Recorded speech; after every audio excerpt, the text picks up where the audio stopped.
Here to give us her take on it, Ann Coulter, author of the best-selling book, In Trump We Trust, E Pluribus Awesome. And welcome back to the program. And what is your initial reaction to all of the tinfoil hat conspiracy theories, Russia, Russia, Russia, and the whiff of fascism comments by the media?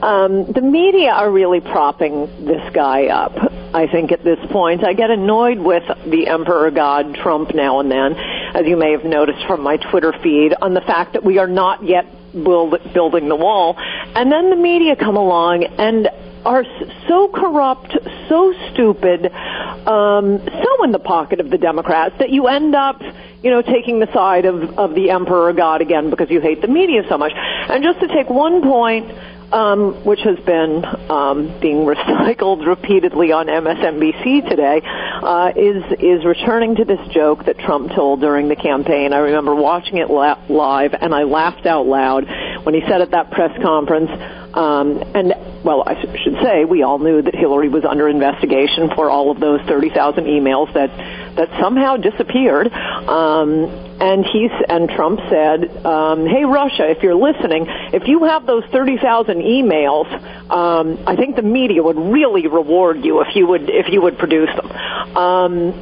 It was funny. It was obviously a joke. But that's point one. It was a joke. Even if you are an earnest idiot liberal reporter and insist on taking that line seriously, what is it Trump was saying? Look, the Hillary's emails had already, the WikiLeaks stuff, that was gone.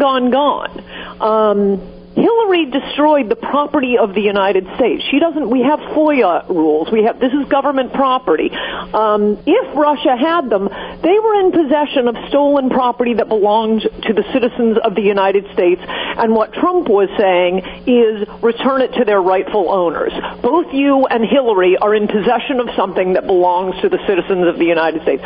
But this is what they're hanging their hat on here. And I'd add that to show how stupid the media are, these FOIA laws, this isn't part of the Constitution. Those were fought for in order to provide the sunshine laws. This was after Watergate and the Church Commission in order to have transparency in government. And those are the laws Hillary is just trashing. Oh, yeah, of course we're transparent. And of course there are all these FOIA laws, but they don't apply to us. We're the Clintons. But let's go back first to the analogy that is falsely being used here, and that is that this is a comparison to Watergate, and there's nothing comparable to the Saturday Night Massacre and the firings what happened in the Saturday Night Massacre when they refused to fire Archibald Cox. Just the direct opposite happened. No, I know, but this obsession with Watergate and Nixon, for Pete's sake, it's like, it's harder to argue against a stupid argument than a smart argument. It reminds me of when I first started going on Politically Incorrect on ABC, when Mars show, I guess, first started. And you'd be on with some bimbo actress who would come up with something that you just didn't bring your notes for. How is a simile different from an elephant? I don't even know where to begin with that. Give me something that's in the ballpark. It's the FBI director. The president has a right to fire him. I'm a little annoyed with Trump. If you want to be annoyed with him, number one, miles of wall built today, 0. Miles built since inauguration, 0. There are plenty of reasons to be annoyed with him. And in this thing, we thought we were getting a badass. How about he just, from the beginning, from the get-go, come out and say, I thought he was doing a terrible job. He allowed the San Bernardino shooter into the country. His FBI agents investigated Omar Mateen and cleared him weeks before he shot up the gay nightclub in Orlando. And there was the 3 interventions into the election where Hillary wasn't being investigated, and she was being investigated, and then she wasn't being investigated. So twice Comey came out to help Hillary, and once he came out against her, which Democrats have been hanging their hat on. But there are plenty of reasons to fire this guy. So go ahead and do it, and just claim credit, and don't say it was Sessions and Rosenstein. But that's a pretty minor complaint compared to the total absolute hysteria in the media right now. Again, they keep, every time he annoys you, they bring you back to his side. You know, we've gone over all of the failings, and you mentioned some of the, you mentioned Hassan in the case of the Fort Hood shooting. They knew that he said that he wanted to protect. Comey. Okay, but I'm saying the FBI failure. Omar Mateen was 100% That was Comey. the Pulse nightclub in Orlando, shooting, 100% Comey. He's an utter incompetent. He's going and giving these statements to congressional investigators in public hearings. I mean, it's one of the things normal people hate about, and as you know, I'm a big fan of police and investigators, but about prosecutors, where they, publicly try someone, get their name muddied up in the media, and never actually bring charges. I mean, okay, they're hysterical right now about Trump asking Comey, or Comey telling Trump that he was not personally under investigation. But what if he hadn't? What if he didn't know that? Is he never allowed to fire the FBI director because he can never find out whether he's being personally investigated?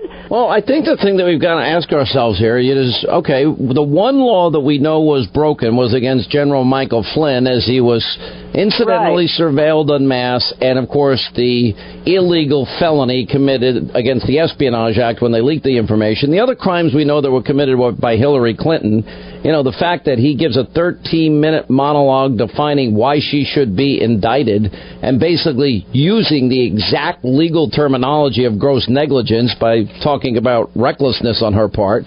So, and then he comes up with no explanation for that, and nobody would ever in good conscience bring this to trial. Well, tell that to the guy that's sitting in jail because he took 6 pictures inside of a submarine, for crying out loud. For a year he's in jail, and she moved the entire site, to avoid congressional oversight in a mom-and-pop shop bathroom, and deleted 33,000 emails. Now, these are not felonies. I don't know what are. And obviously, this guy's got some bizarre back-and-forth political agenda, some sense of self-importance that I can't quite put my hand on. Well, there's always the issue. I mean, we have the 3 branches of government, and the most powerful branch is the 4th, the media, which is why right now...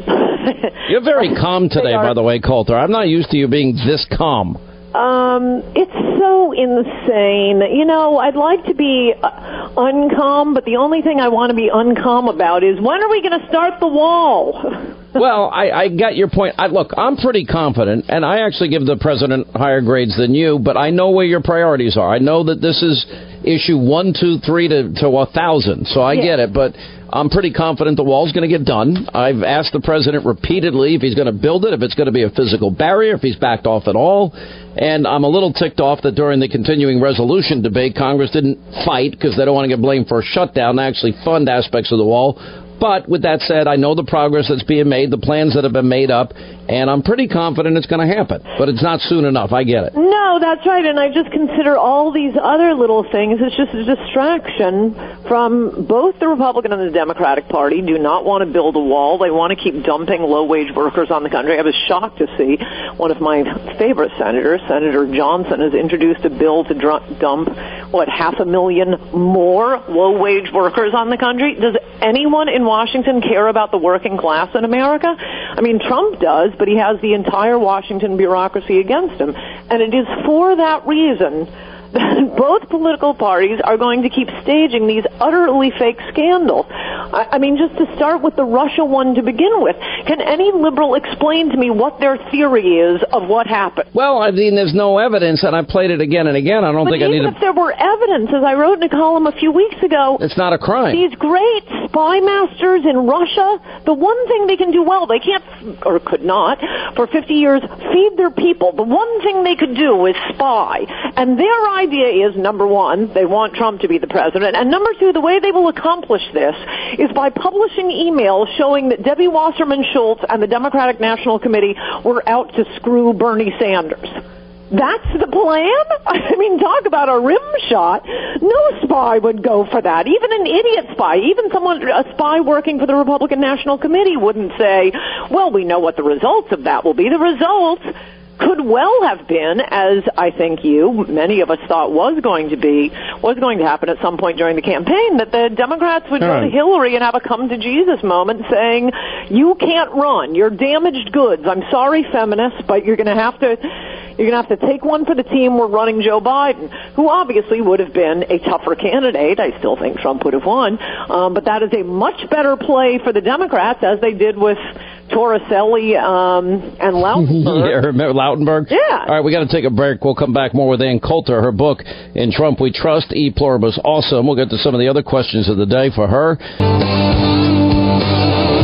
As we continue with Ann Coulter, author of the best-selling book, In Trump We Trust, E Pluribus Awesome. All right, so let me ask you this. As the left now becomes more and more unhinged, and even you mentioned your buddy Bill Maher, there is a desire of some conservatives to shut down idiots like Bill Maher. I can't stand the guy. And he makes an incest joke about Ivanka Trump, or if you can even call it a joke, or Stephen Colbert's now radical meltdown every night, which basically Trump has resurrected his flailing career and those of his, 50, 100 writers that he's got employed. I happen to believe that we as conservatives, we're more likely to be shut down because these boycotts against conservatives are designed to silence our voices. And if conservatives get involved and they go after Bill Maher, if you remember back in the day with Politically Incorrect, it's bad for everybody. No, it's always been conservatives on the side of free speech, whether self-interested or out of principle. And in fact, when Maher got dumped from ABC, it was all conservatives who... It was me, you, Rush, that defended that idiot. Liberals went running for the hills on that one. Yeah, of course, it's part of our long Anglo-Saxon tradition, the idea that in the battle of ideas, the truth will emerge. The one thing I loved about, you reminded me, I only saw this clip online, the Stephen Colbert announcing that Trump had fired Comey, and the entire audience applauded. His face fell. No, we're supposed to love Comey now. We hated him last week. It's stunning. It's straight out of 1984. We were at war with East Asia, but now they're our friends, and you're just constantly. We have always been at war with East Asia. It's the 2 minutes hate with Emmanuel Goldstein, and you can get really stupid people ginned up to hate a particular person. That's all these audiences rely on. I do wish they would go back to doing humor and not long strings of epithets in lieu of humor. But to summarize where we are now, okay, for the Russia conspiracy collusion, we do have some evidence of it with Obama and that hot mic tape where he told Medvedev, don't worry, we'll be able to work this out after the election. We have some evidence of it with Hillary giving all of these productive uranium reserves, 25% to the Russians in exchange for a massive donation for the Clinton Foundation. We have no evidence of it with Trump, nor do they even have a plausible theory. It's just Russia is the only thing they could come up with. I mean, I guess it's better than Canada, but the whole thing doesn't make any sense.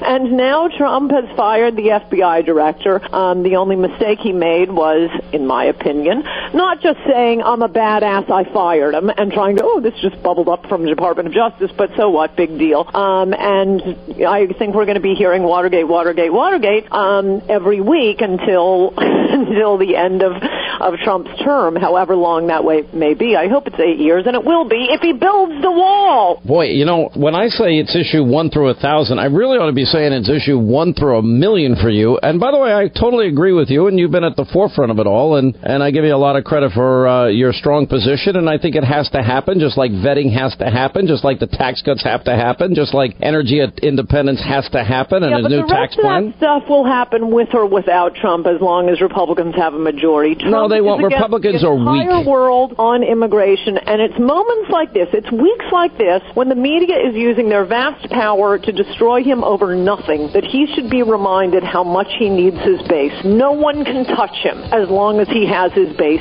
All he has to do is keep his promises, and his promises, they weren't chanting at those rallies, cut taxes. They weren't cutting, give us cheap labor. They weren't even chanting end Obamacare. They were chanting build the wall, because they know no one else will do it. Ann Coulter, thank you. We appreciate it. All the best. Always love having you.